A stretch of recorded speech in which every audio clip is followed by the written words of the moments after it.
पश्चिम बंगाल की राजनीति से इस वक्त एक बहुत बड़ी खबर सामने आ रही है। तृणमूल कांग्रेस का अभेद किला माना जाने वाला फाल्टा विधानसभा क्षेत्र ढह चुका है।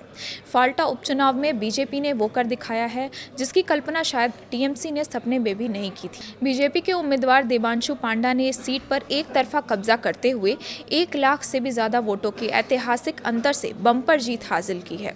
इस महाजीत के साथ ही पश्चिम बंगाल में अब भाजपा विधायकों का आंकड़ा बढ़कर 200 से ज़्यादा हो गया है। आखिर कौन है देबांशु पांडा जिन्होंने ममता बनर्जी के गढ़ में कमल खिलाया है, आइए जानते हैं। नमस्कार, मैं हूं शिवानी दीक्षित और आप देख रहे हैं न्यूज़ 18 का डिजिटल प्लेटफॉर्म। फाल्टा विधानसभा सीट पर मिली ये जीत साधारण नहीं है।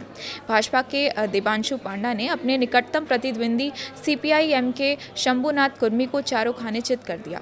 पांडा को जहां 1,40,000 से ज़्यादा वोट मिले, वहीं कम्युनिस्ट पार्टी करीब 40,000 वोटों पर सिमट गई।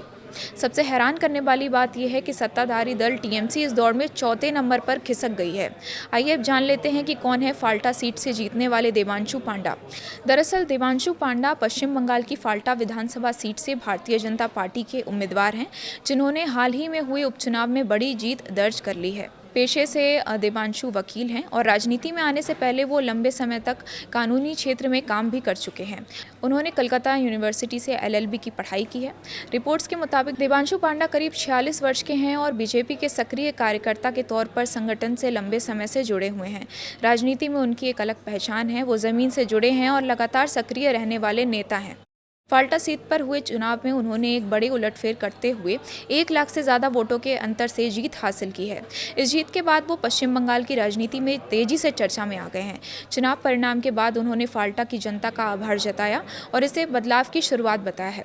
वहीं बीजेपी नेताओं ने भी इस जीत को राज्य की राजनीति में एक बड़ा संकेत माना है। साफ है कि फाल्टा के इस चुनावी नतीजे ने पश्चिम बंगाल की सियासत में एक नई हलचल पैदा कर दी है। एक वकील का जन नेता बनना और टीएमसी के गढ़ में 1 लाख से ज़्यादा वोटों से जीत दर्ज करना, ये बताता है कि जमीन पर बदलाव की बयार अब बह रही है। अब देखना ये होगा कि देबांशु पांडा विधानसभा में फाल्टा की जनता की आवाज़ को कितनी मजबूती से उठा पाते हैं।